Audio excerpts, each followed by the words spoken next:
Hey, what's up, guys? Welcome back. Today we've got a golden nugget from 12 Rules of Life by Jordan Peterson. So, just a little bit of a prelogue as Jordan Peterson gives in his book, too.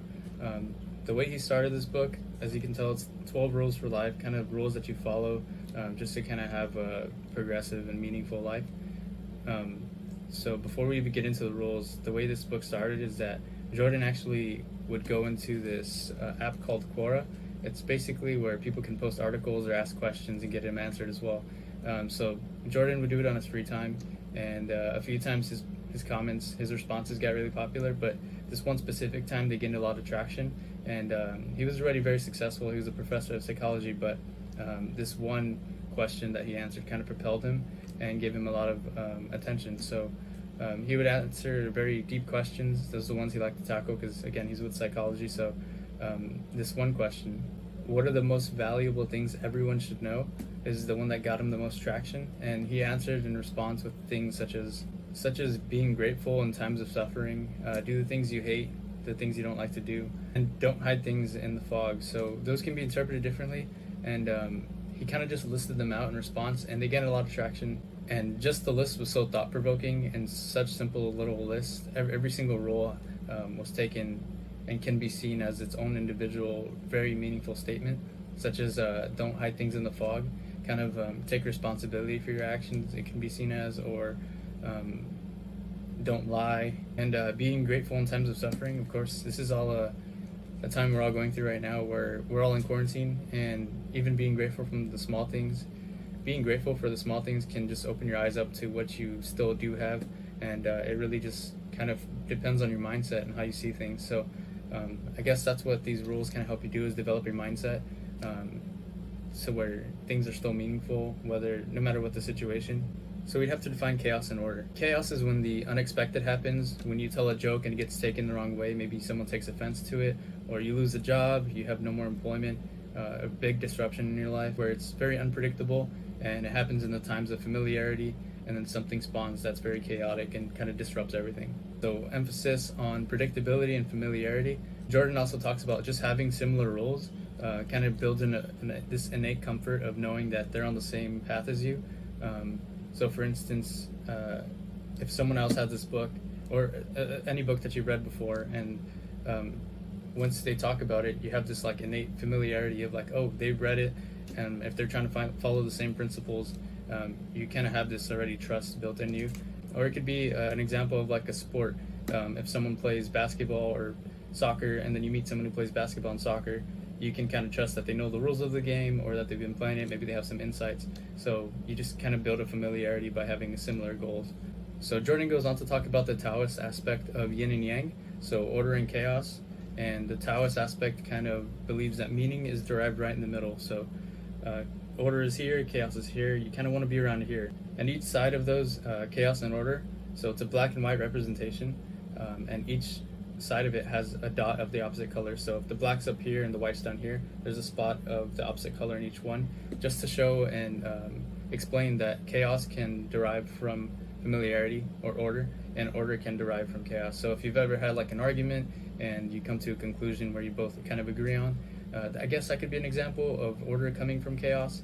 But the opposite can also happen, where you're very in a familiar place, and then something kind of disrupts that, and order kind of arises within a place of familiarity. An example of kind of being right in the middle, the way I see it, I think balance is huge in life, and it's so,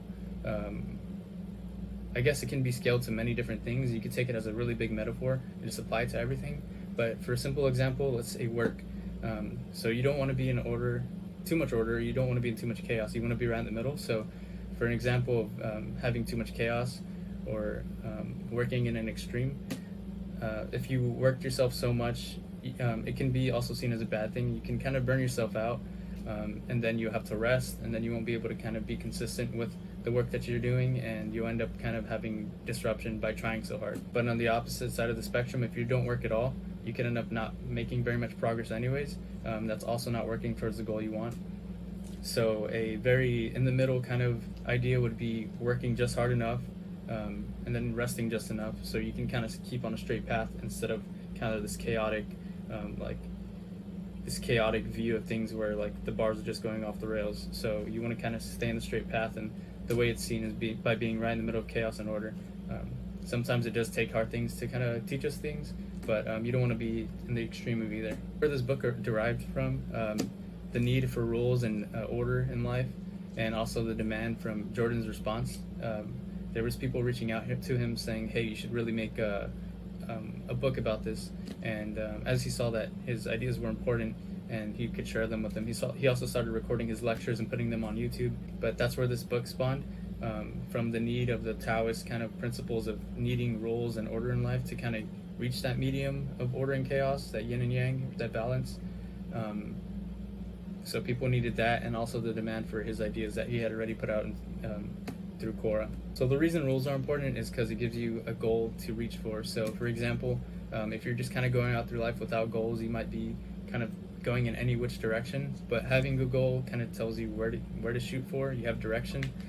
So I think rules kind of do the same thing in that aspect, where if you follow a certain principle for the purpose of reaching the worthy goal, those principles are constantly going to remind you of that goal, and those principles are also going to lead you in the right path so you can actually reach that goal. Even if you don't reach the goal, you're going to have a much better path and direction than if you were kind of just letting everything happen to you and kind of being more reactive than active in setting goals for yourself and setting rules for yourself to follow in order to reach that goal. The opposite example would be the story of the golden calf. So in the story of the golden calf, it kind of shows that without rules or anything to follow or purpose, we kind of become slaves to our own human passions and overindulgence, or kind of just lack of direction and a lot of unpredictability and unfamiliarity, which for scaled up into like society, that might not be the best thing. So I think this is really cool because having rules, whether it's this book or your own rules or things you find elsewhere, I think it's pretty cool because when we were in school, we always follow rules. We kind of relied on our parents to provide rules. Whenever we play a game, we kind of look for the rules first to see how to play it, what are our restrictions, what can we do, what can't we do. So now that we're kind of grown up, I don't think it changes much. I think we're kind of relying on those rules now. It's just the way we function. It's a bit programmed into our brains. And I think that's completely fine. I think that's just the way we work sometimes. And having direction just really helps us. So when you graduate high school or college and there's not as much set out for you of what you're supposed to do next, it becomes, well, what do you want to do? And that's a little bit of conflict because we're not used to not having rules or us being told what to do. So now it's up to our own decisions.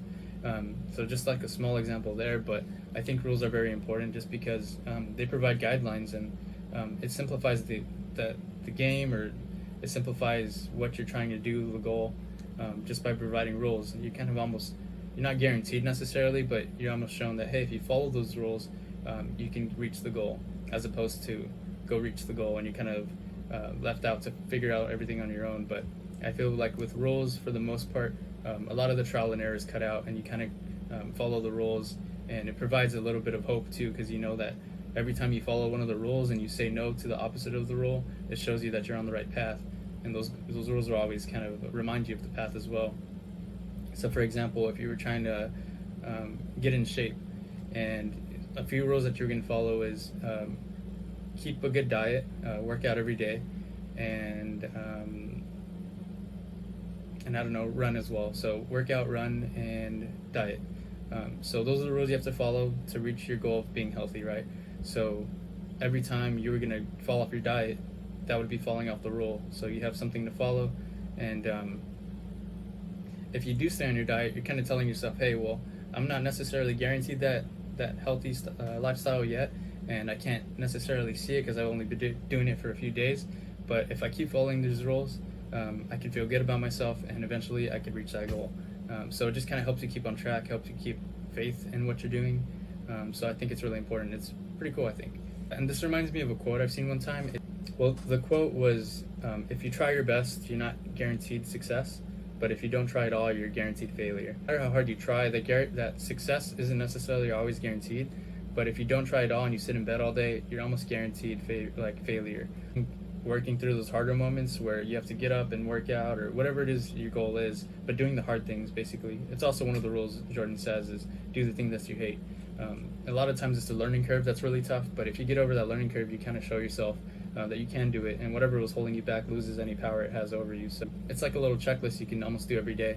So I'm curious, guys. I really like this book so far, and I've heard a lot of his lectures, but I've had the book for a while, and this is the first time I'm actually going through it. But man, I haven't even got to rule 1 yet, and I'm loving this book already so much. But if you guys have any other personal rules that you follow or anything you can think of, I'd be really interested to know if you want to leave it down in the comments. What's a rule from here that you like, or your own personal rule that you follow that's led you to success? I'm sure anybody else in the comments who reads it would also very appreciate that very much. And Jordan Peterson's a big favorite of mine. I just like the way he thinks, the way he operates, the way he explains things through stories or metaphors, and yeah, just really cool. I recommend this book if you haven't picked it up already, even though I haven't finished it myself, so what do I have to say about it? But still, I mean, just from the preface of the book, I can tell it's going to be great, so might as well get ahead of me and just buy the book. But also, his lectures are free, available on YouTube, if you just want to go look him up. Plug. But yeah, I mean, if you guys like the video, subscribe so that way when I upload again, perhaps on this book or any of those back there, when I do get around to reading them, it'll be right in your feed. I don't plan to make these videos extremely long, so usually I'll try to go chapter by chapter, or I think this series I kind of want to call it a golden nugget or maybe small takeaway, because I don't want to have to wait until I read the entire book to kind of express these things, because by that time I might forget what I originally wanted to talk about. Plus, I haven't even got through any of the chapters yet, and I already had a lot to say, so there's going to be things here and there. I like this little type of series because this is the way I normally read. I'll kind of find something I like and really think about it, and so it really helps to talk about it as well. And I don't want to have to do full book summaries, not because I'm lazy, partially am, but not because I'm lazy, but also because there's certain things that I just want to get out as soon as I can think of them and expound on them before moving forward. I don't want it to get lost, or I think this is a good way of putting it out there before going any further. So now this is documented, I really like that, and I can move on. I feel comfortable taking in more, sharing more as well. But yeah, that's pretty much it for this video, guys. Really liking this book, but it's also very laid out very well, so it's not very hard. It's not very hard of a read. I'm very interested in the subject as well. I've been looking forward to reading this, even though I've had it for a minute.